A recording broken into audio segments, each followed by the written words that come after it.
Far Far West spells are one of those systems where it feels like the game handed a robot cowboy a chemistry set and said, figure it out, but don't ask what anything does. One moment you're calling down acid rain that melts the entire screen, and the next you've got a cactus army doing your dirty work while you just stand there wondering how this is even legal in a game. And somewhere in all of that chaos, there's a doll involved that might secretly be deciding who gets to survive the wave. The funny part is, in Far Far West, what looks cool is not always what actually keeps you alive. You'll learn that lesson the hard way, usually right in the middle of a wave with every cooldown screaming at you and enemies already inside your personal space. So in this video, we're going to break it all down and rank every spell in the game, so you can finally tell what's carrying your run and what's just setting the whole battlefield on fire for pure entertainment. I'm quickly moving on to the video and I'm ranking spells in Far Far West. Before we start, if you enjoy these types of list videos, don't forget to like the video and subscribe. Enjoy watching. My friends, only 0.1% of viewers subscribe. If you like this type of content, please do not forget to subscribe to the channel. Thank you in advance for your support.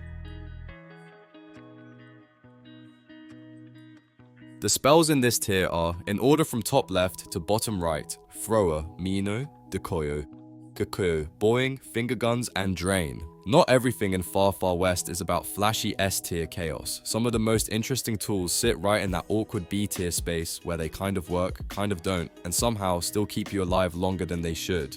Take Thrower, the acid spell for example. This one is all about firing acid jets that leave corrosive puddles behind, which sounds way more threatening than it actually feels after a while. In the early game, it puts solid pressure on enemies and controls space nicely, but the moment fights start getting faster and more crowded, it begins to lose its bite and turns into more of a background annoyance than a real win condition.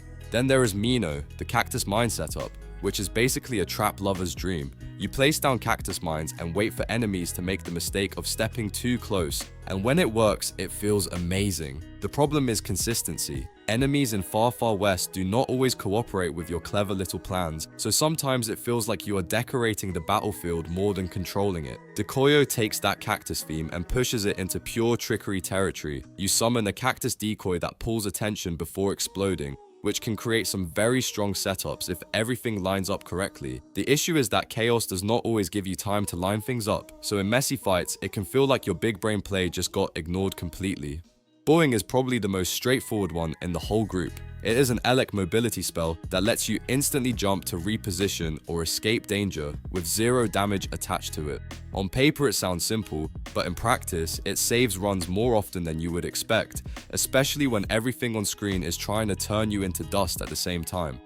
Finger Guns is where things get a bit more unhinged in a fun way. This fire spell replaces your weapon with literal fire shooting hands, and it feels as ridiculous as it sounds. You can get some nice burst damage moments out of it, but it never really reaches that reliable damage consistency you would want for longer fights, so it ends up being more of a style pick than a serious carry option. Finally, Drain brings in the voodoo flavor with a health siphon mechanic through doll control, which sounds like it should make you unkillable. In reality, it is a strong early sustain tool that helps you stay in fights longer, but as enemies scale up, the healing just does not keep pace anymore. It slowly shifts from I am immortal energy to I am surviving by pure luck energy, which honestly fits the B-tier identity perfectly. The spells in this tier are, in order from top left to bottom right, Fireball, Wisp, Bubble, Geyser, Pistolero, Wallow, Swap, Strikes, Rescue, and Ritual. Some spell tiers in Far Far West feel like they were designed by people who actually wanted you to survive the chaos instead of just admire it from a distance, and the A tier is exactly where things start to feel consistently powerful without being overly complicated. Fireball is the obvious starting point, and honestly, it earns its reputation. You throw an explosive projectile that leaves burning ground behind, and it just works in almost every situation. It is simple, flexible, and reliable, which means you never really feel bad about having it equipped, even when everything else in your build gets weird. Wisp takes the fire element in a different direction by summoning a fire spirit that spreads burn damage between enemies. It shines in longer fights where enemies are grouped up, because once the burn starts bouncing around, the whole battlefield slowly turns into a damage loop you did not even have to micromanage.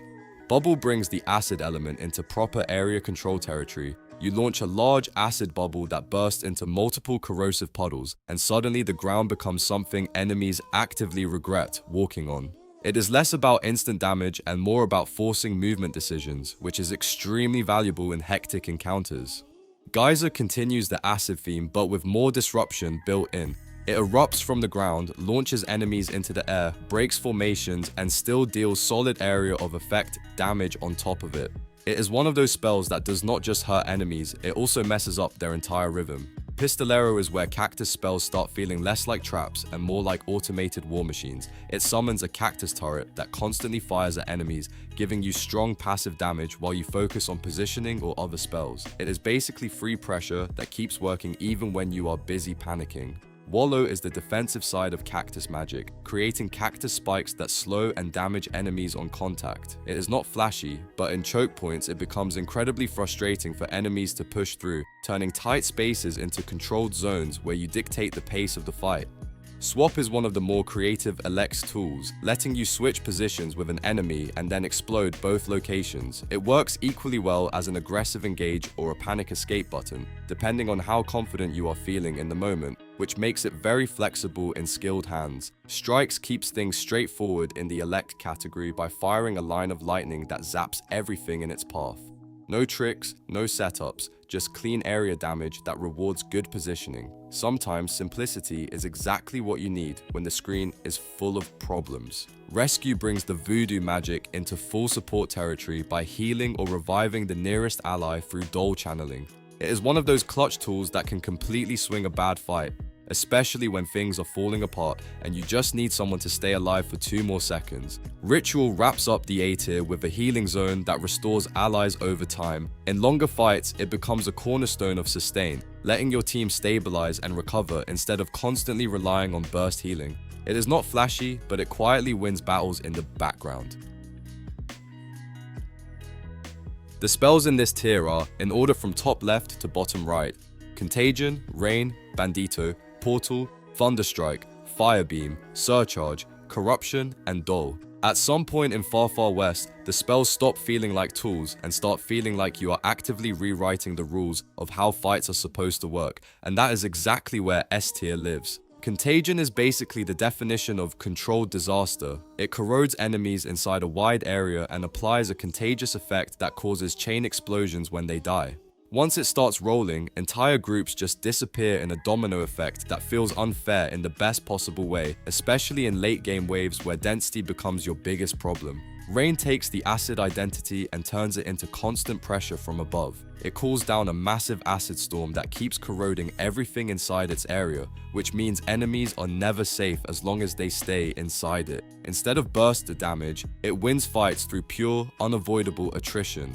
Bandito brings the Cactus faction into full tank territory by summoning a Cactus Golem that fights for you for a long duration. It is not just a distraction, it is a proper frontline unit that holds space, absorbs pressure, and lets you play more aggressively behind it without constantly worrying about being overwhelmed. Portal is where Elect Magic completely breaks expectations. It creates portals that let you teleport and even duplicate spell projectiles, which immediately opens the door to absurd combo potential.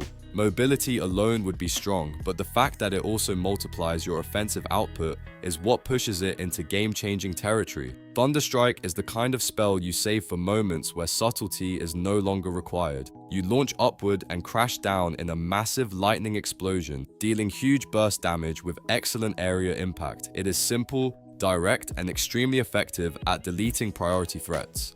Firebeam takes fire magic and turns it into a straight line of destruction. A giant beam scorches everything in its path, and the reliability of its damage makes it one of the best tools for clearing lanes or melting dense enemy groups without needing setup or timing tricks. Surcharge leans into fire synergy by burning all enemies in a wide area and detonating those already burning. It rewards stacking effects and turns simple burn setups into explosive chain reactions, which makes it incredibly strong when paired with other fire spells. Corruption represents the peak of voodoo control by letting you convert enemies to your side through Dole manipulation. Instead of just removing threats, it literally flips them into allies, which can completely turn difficult encounters into chaotic but favorable fights in seconds. Dole closes out the S tier with one of the strongest teamfight effects in the entire game. It summons a protective Dole that grants invincibility and speed to allies inside its zone, creating moments where your entire team suddenly becomes untouchable and far more dangerous at the same time. The video ends here. See you in another video. Don't forget to subscribe.